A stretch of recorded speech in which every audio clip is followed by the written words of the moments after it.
السلام عليكم ورحمة الله وبركاته. الحمد لله رب العالمين، والصلاة والسلام على رسولك نبينا خاتم النبيين وأصحابه الطاهرين وآله وصحبه كلهم أجمعين، أما بعد. وقد قال الله سبحانه وتعالى في كلامه القديم وفي القرآن المجيد: أعوذ بالله من الشيطان الرجيم، بسم الله الرحمن الرحيم. يا أيها الذين آمنوا اركعوا واسجدوا واعبدوا ربكم وفعلوا الخير لعلكم تفلحون. وقال رسول الله صلى الله عليه وسلم: أحب الناس إلى الله أنفعهم، أو كما قال صلى الله عليه وسلم. எல்லா புகழும் புகழ்ச்சியும் அல்லாஹ் ஜல்ல ஷானஹு தஆலா அவர்கள் மீது உரித்தாகட்டுமாக. அல்லாஹ்வின் அன்பும் அருளும் அன்னல் பெருமான் முஹம்மது ரசூலுல்லாஹ் ஸல்லல்லாஹு அலைஹி வஸல்லம் அவர்கள் மீது, அன்னாரின் வழிவந்த சஹாபாக்கள், தாபிஈன்கள், தபா தாபிஈன்கள், அவுலியாக்கள், அக்தாபுகள், நாதாக்கள், ஷுஹதாக்கள், சாலிஹீன்கள், நல்லோர்கள், குறிப்பாக நம்ம யாவரின் மீதும் அல்லாஹ்வின் அன்பும் அருளும் என்றென்றும் நிறைவாக உண்டாகட்டுமாக. ஆமீன். அல்லாஹ்வினுடைய பேரருளால் மகத்துவமும் சங்கையும் நிறைந்த முஹர்ரம் மாதத்தின் ஆஷூராவுடைய நாளில் ஜும்மாவுடைய நாம் வீற்றிருக்கிறோம். முஹர்ரமுடைய மாதம் என்பது அல்லாஹ்வினால் புனிதமாக்கப்பட்ட மாதங்களில் ஒன்று.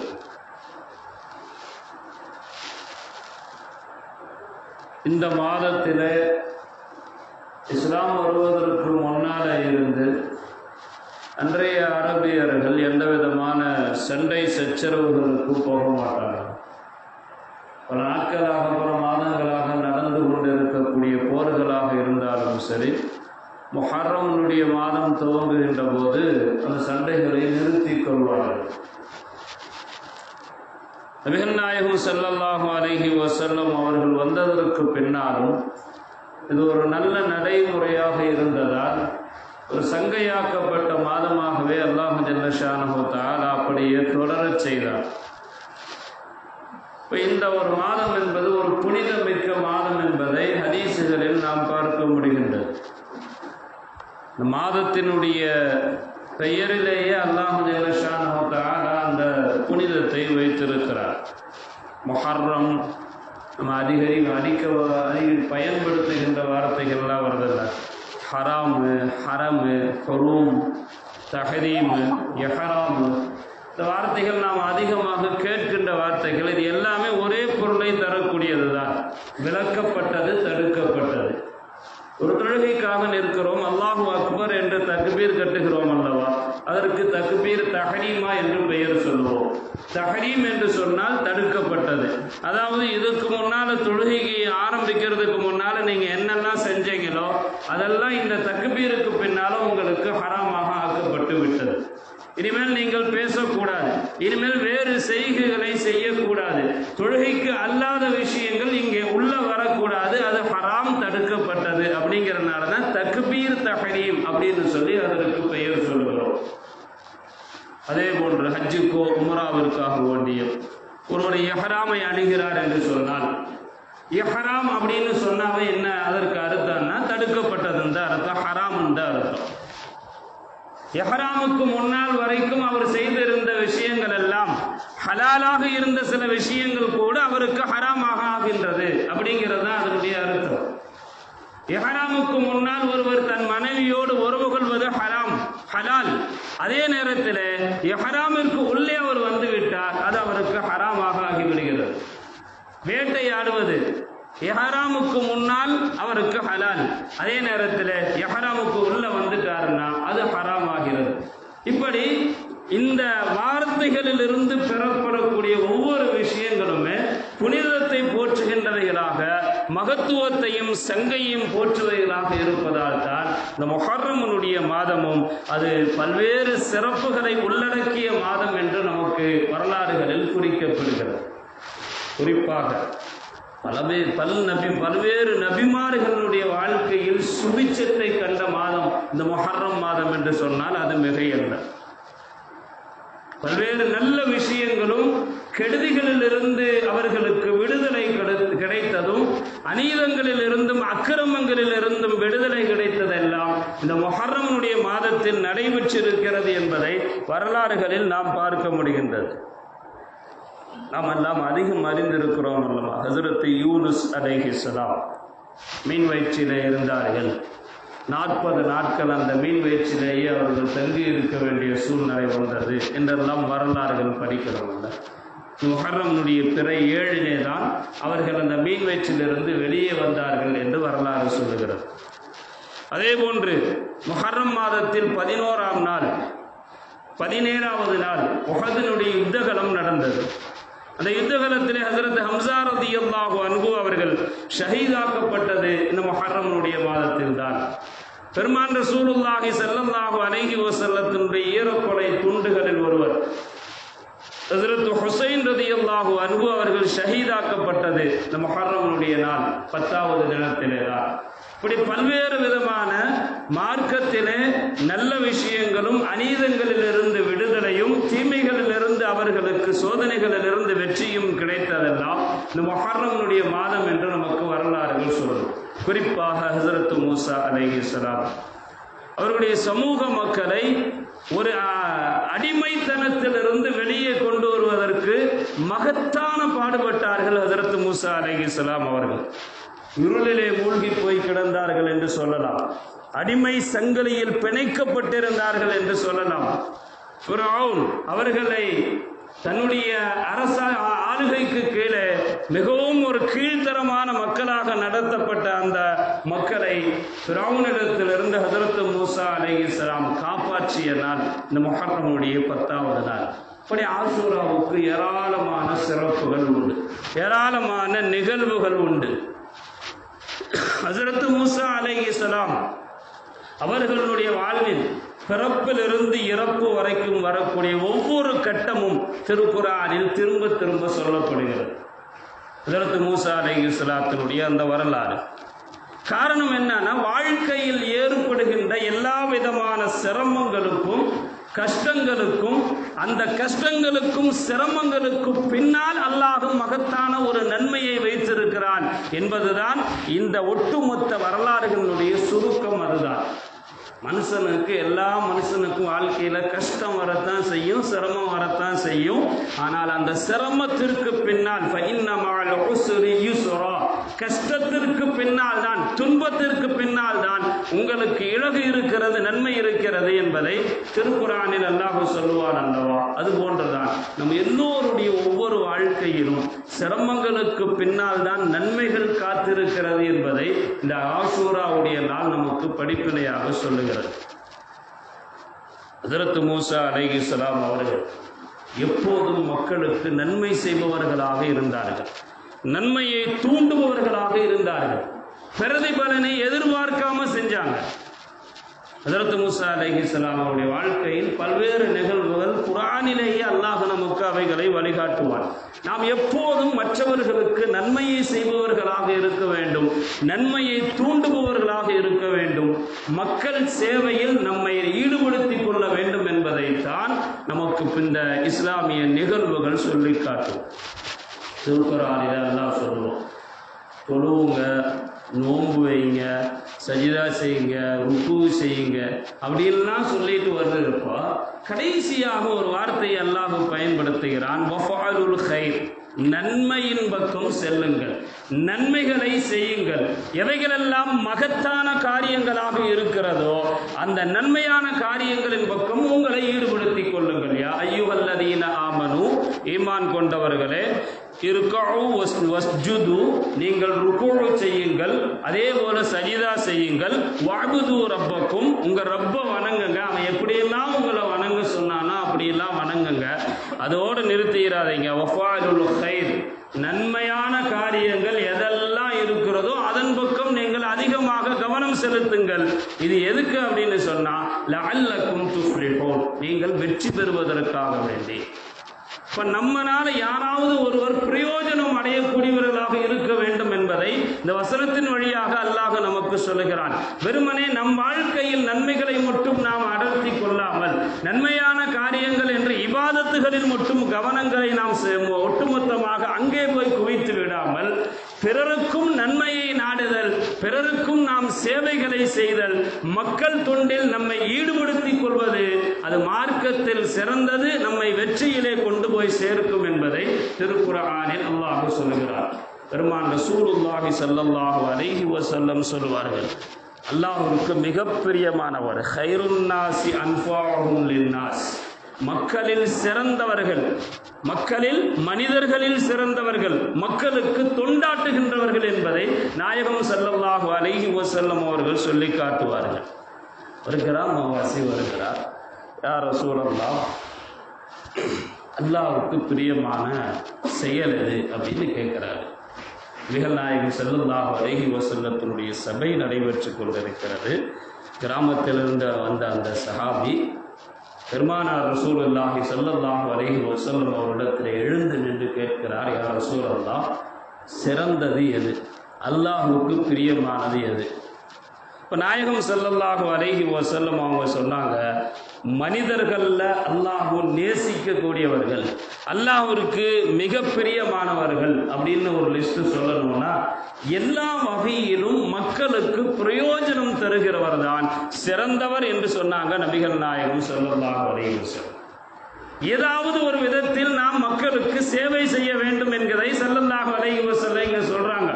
மனுஷனா பிறந்தோம், சம்பாதிச்சோம், குடும்பத்தை பார்த்தோம், தின்னோம், கட்டணம் கட்டணும், வாழ்க்கையை கழிச்சு அப்படின்னு இல்லாம என்னால் ஏதாவது ஒரு மனிதர் பிரயோஜனம் பெற்றிருக்க வேண்டும், அவர் அல்லாஹ்வின் நேசத்திற்கு உரியவர் என்பதை நாயகம் ஸல்லல்லாஹு அலைஹி வஸல்லம் அவர்கள் இங்கே பதிவு செய்கிறார்கள். ஏதாவது ஒரு விதத்தில் நம்முடைய சக முஸ்லிம்களுக்கோ அல்லது முஸ்லிம் அல்லாதவர்களுக்கோ உலகத்தில் ஏதேனும் ஒரு மனிதருக்கு என்னால் ஒரு நன்மை நடந்திருக்க வேண்டும், அவருக்காக நான் ஏதாவது ஒரு உதவி செய்திருக்க வேண்டும், அது சிறந்தது என்பதை நாயகம் ஸல்லல்லாஹு அலைஹி வஸல்லம் அவர்கள் சொல்லித் தருகிறார்கள். அது மட்டுமல்ல, ஸல்லல்லாஹு அலைஹி வஸல்லம் விவரிக்கிறாங்க, அந்த ஒரு நன்மை நீங்கள் பிற முஸ்லிம்களுக்கு ஒரு சேவையை செய்ய வேண்டும் அப்படிங்கிறது, அந்த சேவை எந்த விதத்தில் இருக்கலாம் என்பதை விளக்குகிறார்கள் முஹம்மது ரசூலுல்லாஹி ஸல்லல்லாஹு அலைஹி வஸல்லம். துதுகில்ஹு அலல் முஸ்லிம் சுரூரு துதுகில்ஹு அலா முஸ்லிம், ஒரு முஸ்லிமுடைய வாழ்க்கையில் மகிழ்ச்சியை ஏற்படுத்துவது, இது மக்கள் சேவை என்கிறார்கள் ஸல்லல்லாஹு அலைஹி வஸல்லம்.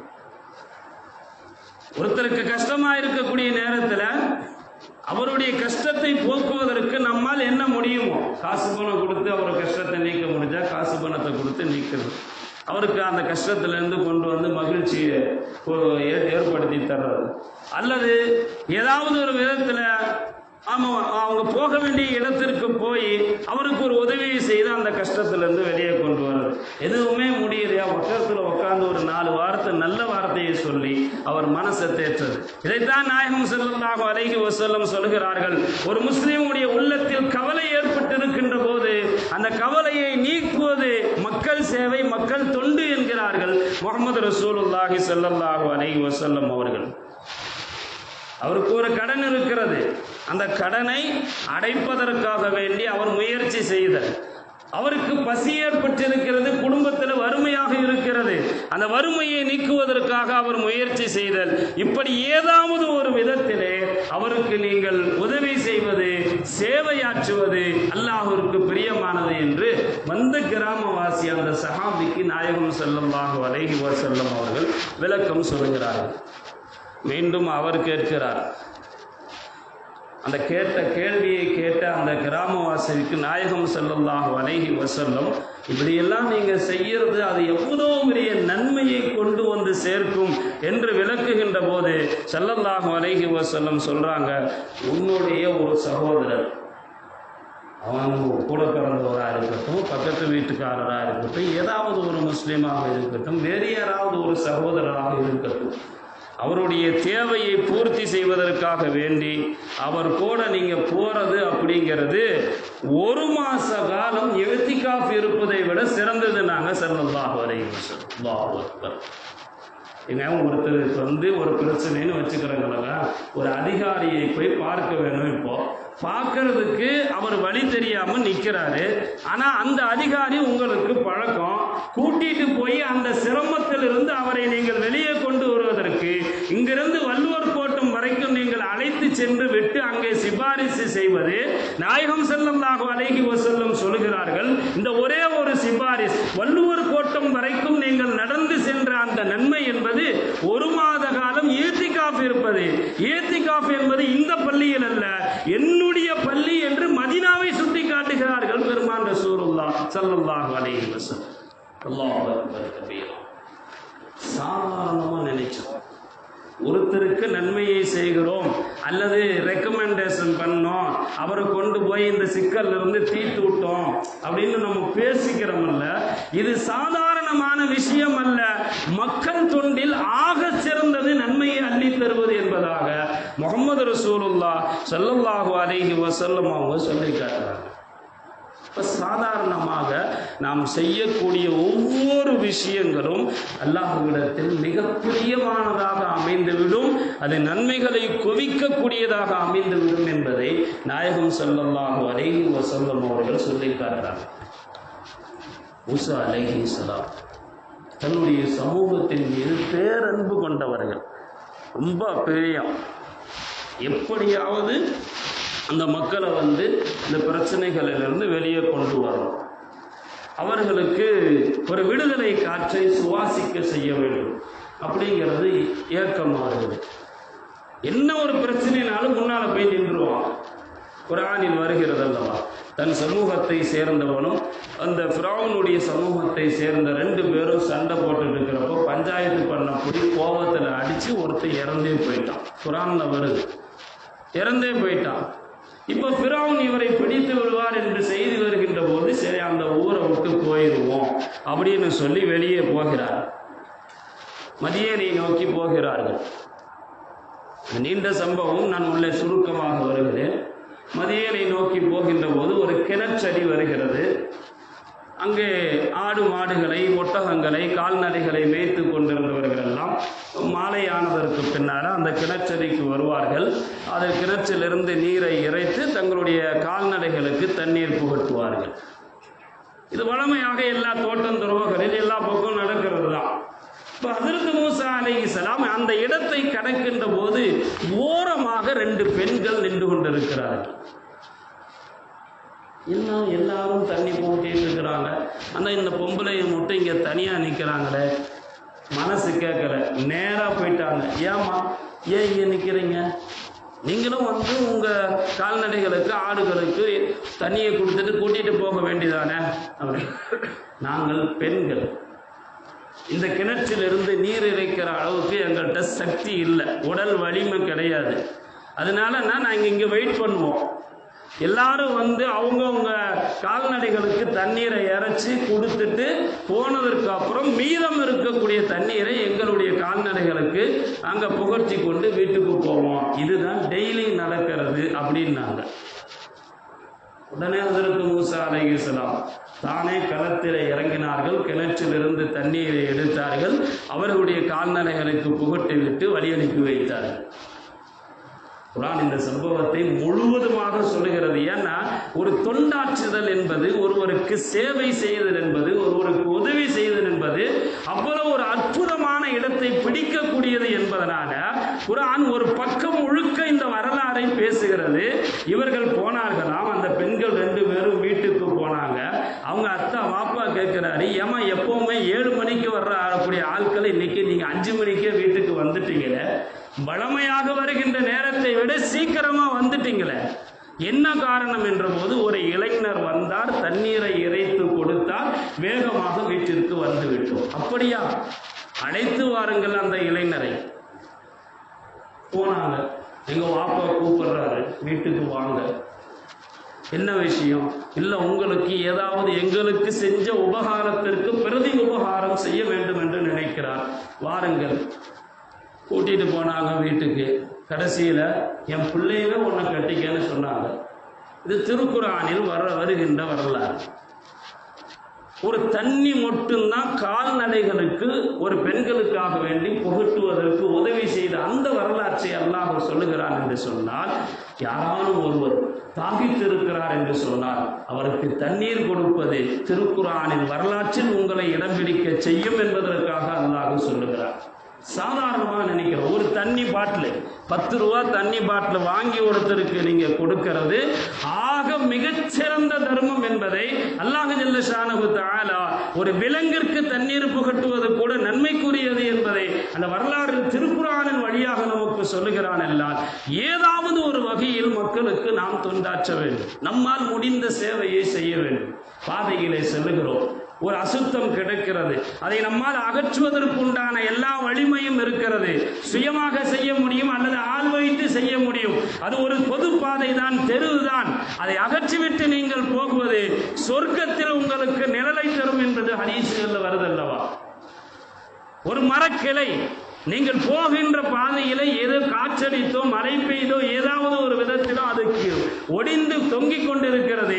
இப்படி விலக்கி கொண்டு போகாமல் இழுத்து ஓரமாக நீங்கள் போட்டுவிட்டு போகுவது தர்மம் என்கிறார்கள் முஹம்மது ரசூலுல்லாஹ் ஸல்லல்லாஹு அலைஹி வஸல்லம். காசு சம்பாதிச்சு ஒருத்தர் ஏழையை பார்த்து மட்டும் கொடுப்பது தர்மம் அல்ல. பாதையிலே போகின்ற போதும் உங்களால் தர்மம் செய்ய முடியும், சதகா செய்ய முடியும். நமக்கு சொல்லித் தருபவர்கள் முஹம்மது ரசூலுல்லாஹ் ஸல்லல்லாஹு அலைஹி வஸல்லம்.